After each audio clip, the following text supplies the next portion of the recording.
નમસ્કાર દર્શક મિત્રો, જી ટીવી ગુજરાતી ન્યૂઝમાં આપનું હાર્દિક સ્વાગત છે। હવે જોઈશું સમાચાર વિગતવાર। સુરત શહેર ક્રાઇમ બ્રાન્ચે એક એવા આંતરરાષ્ટ્રીય રેકેટનો પર્દાફાશ કર્યો કે જે કડીઓ છેક સાઉથ આફ્રિકા સુધી જોડાયેલી નીકળી। સુરતના માર્ગો પરથી ચોરી કે સ્નેચિંગ કરેલા મોબાઈલ ફોન વિદેશમાં મોકલાતા અને ત્યાં ઊંચા ભાવ પર વેચવાનું કૌભાંડ લાંબા સમયથી ચાલતું હતું। બાતમીના આધારે આ ઓપરેશનમાં 2 મુખ્ય આરોપીની ધરપકડ થઈ છે।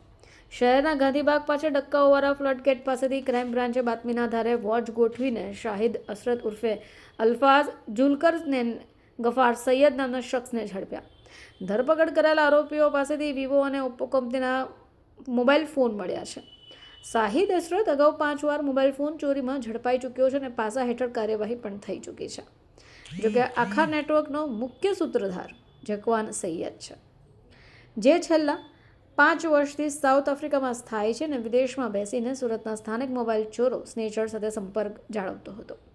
પોતાનો ભાઈ જુલકરનેનને ઉપયોગ કરતો અને આ રીતે વિદેશમાં બેઠેલા ગુનેગારો સ્થાનિક સ્તર પર ગુનાખોરીને પ્રોત્સાહન આપી રહ્યા છે। પોલીસની પૂછપરછમાં આરોપીએ કબૂલાત કરી કે તેઓ અત્યાર સુધીમાં શહેરના વિવિધ વિસ્તારોમાંથી ચોરાયેલા અંદાજિત 30 જેટલા મોબાઈલ ફોન આ જ પદ્ધતિથી સાઉથ આફ્રિકા મોકલી ચૂક્યો છે। આંકડો હજુ પણ વધે એવી શક્યતા છે। આ ટોળકી મુખ્યત્વે રેલવે સ્ટેશન જેવા ગીચ વિસ્તારો અથવા સવારને સમયે મોર્નિંગ વોકમાં નીકળતા લોકો પાસેથી મોબાઈલ સ્નેચિંગ કરતા, બાઇક પર સવાર થઈ આવતા અને રસ્તા ઉપર ચાલતા કે વાત કરતા નિર્દોષ નાગરિકોના હાથમાંથી ફોન આંચવીને પળવારમાં ગાયબ થઈ જતા હતા।